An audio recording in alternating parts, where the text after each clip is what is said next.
তো আমি চাইলাম 1000 টাকা, আর যে ব্যাপারী ব্যবসায়ী সে চাইলো 150 টাকা। তো এই বিষয়টা মানুষ এত বেশি এনজয় করতেছিল, আমি ভাবলাম এমন একটা ভিডিও আবারও হবে, কিন্তু না, এবার একদম বাগান বাড়ি থেকে এসে কলার কাঁদি নিয়ে গেল ব্যাপারী। এই যে একদম টাকা দিয়ে বাগান বাড়ি থেকে এসেই কলার কাঁদিটা নিয়ে গেছে।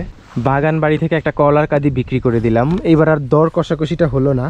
আসলে আমি অনেক আশায় ছিলাম যে বাজারে যাব, তারপর হচ্ছে দর কষাকষি করে ভিডিও করব, কারণ এগুলো কিন্তু মানুষ অনেক বেশি পছন্দ করে। এর আগের বার হচ্ছে কি আমি একটা ভিডিও করছিলাম, মানে তখন আমার পেজে তেমন একটা রিচ ছিল না। তো একটা ভিডিও ছিল এমন, আমি বাজারে গিয়ে কলার কাঁদি বিক্রি করতেছিলাম।